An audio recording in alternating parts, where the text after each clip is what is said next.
Alright, what's up guys? This is Eagle Russia and I make videos about St. Petersburg and Russia.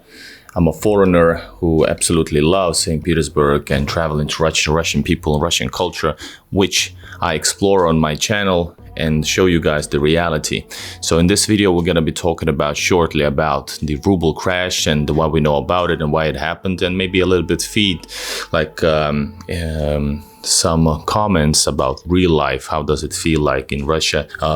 So as you know, I travel as a foreigner from Finland all the time, and because of this and because of the current situation and because I'm not able to actually like transfer money, and I have a small apartment that I rent, I have to actually pay the bills, so, and of course film a lot.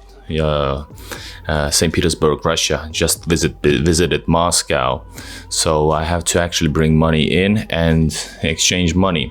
And if we go back just a little bit, during the pandemic, well, not pandemic, let's go back to the situation which started off the conflict.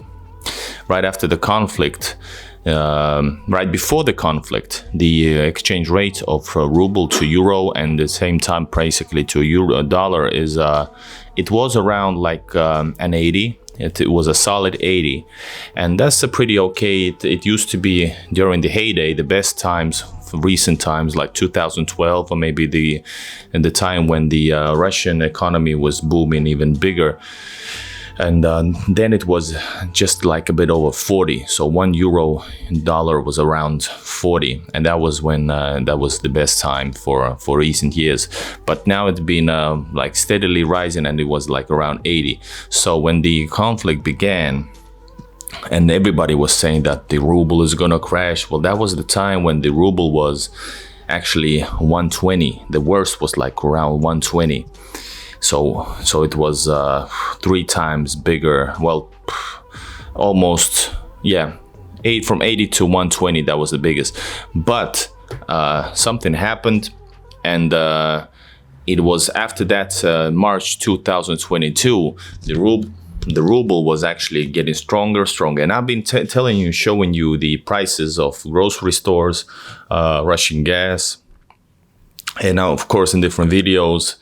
The amount of the price differs because I translated back to Russian, to euro and dollars. So of course it differs, but it's steadily been going down. So the euro has been getting weaker, or actually ruble has been getting stronger ever since that March. And the worst case for me as a traveler, it was like 60. It was in some banks, actually it was under 60, because like I say and show you on my videos, you can get a better exchange rate from private companies than from like official banks, where usually like maybe around 10 rubles less per euro.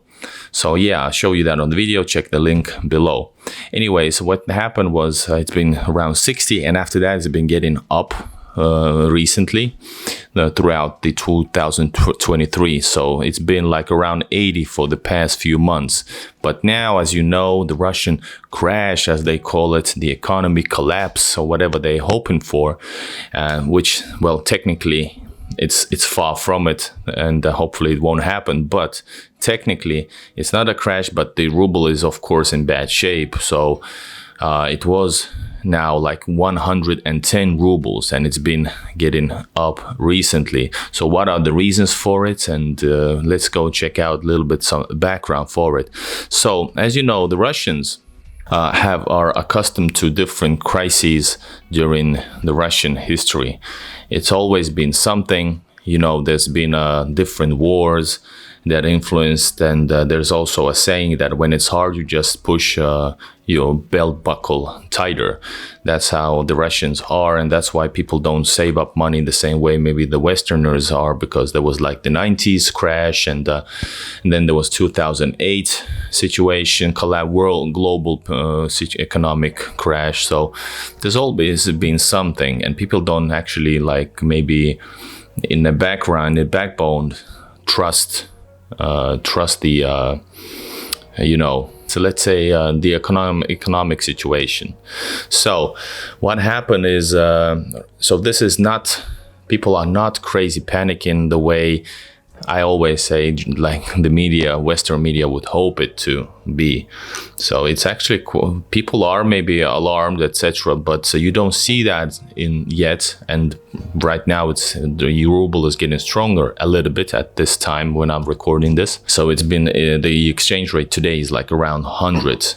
So people are not panicking, and the prices are not, and the prices are not surging or anything. So the situation right now is that the prices, the reason before this economic crash, let's put it like this, the reason is that the prices have been going faster, rising faster than the government's official 4% target.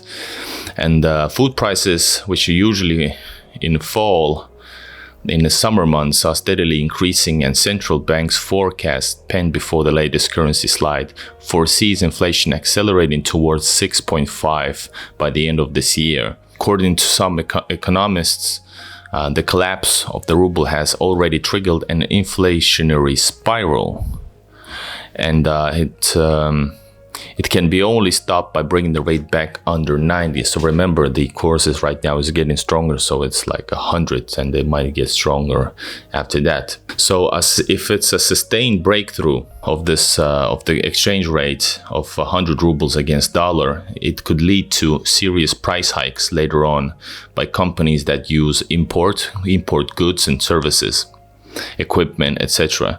It might trigger then financial panic among the population. Of course it could. I don't believe it, but this is what the economists say. Well, certain ones, of course. It always depends who you ask, right? So at this situation right now, the foreign cash holdings are up to 23% this year among Russians, and the outflow to foreign banks have jumped 41%. A weaker currency means Russian energy exports, dictated by global dollar-based oil prices, will funnel more rubles into the government's coffers, or into the government, into the governmental budgets. The amount of rubles earned for every barrel of Russia's Urals blend of crude oil has more than doubled this year, from 3,320 on January 1st to 7,300, according to the market data.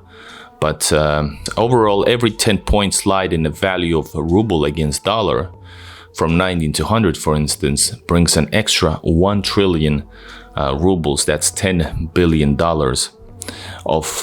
for the Russian state, according to estimations. And I'm covering this using the source of the international source right here.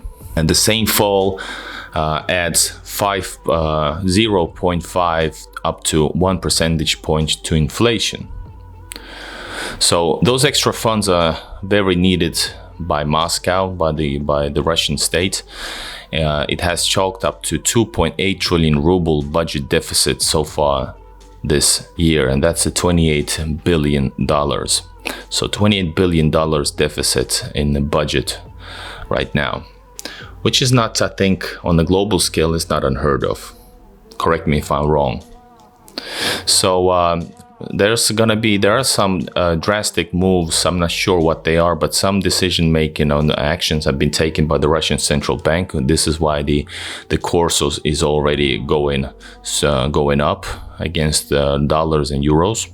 Last week, what the Russian central bank did was it suspended foreign currency purchases until at least the end of the year under its so-called budget rule. That would typically funnel excess profits from oil and gas sales into foreign currency holdings. But that measure had a little effect in halting the ruble's descent. Yet more serious moves are not being ruled out. So let's see what they are and what's going to happen. What do you guys think? I believe that Russia will prevail in this matter. I don't know how, but everybody was saying last year that this is the end of ruble, etc., and it became stronger than ever. And I think something like that will happen now as well. And for me personally, like in my small thing that I do, meaning that I have to exchange some money, of course, it's not a good thing because I get less rubles, of course, but that doesn't matter on the big scale. But I'm just saying. A return to a mandatory regulation, it says, on the sale of foreign currency earnings and strengthening of currency controls is possible, but it's remained unclear that the new capital controls would have some effect in stopping the slide as it did 18 months ago that I just referred to. The shrinking of Russia's current account surplus is down from $165 billion in the first 7 months of 2022 to $25.2 this year, $25.2 billion this year. So it has a significantly changed the ruble's basic supply and demand dynamics, it says in this critical source that I read.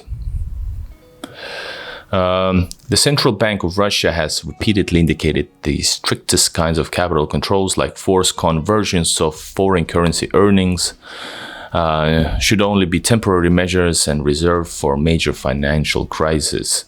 But with the Kremlin's set on marshalling resources to the operation, other options may be limited, it says in this source. Previously, the central bank was always very reluctant to take those kinds of actions.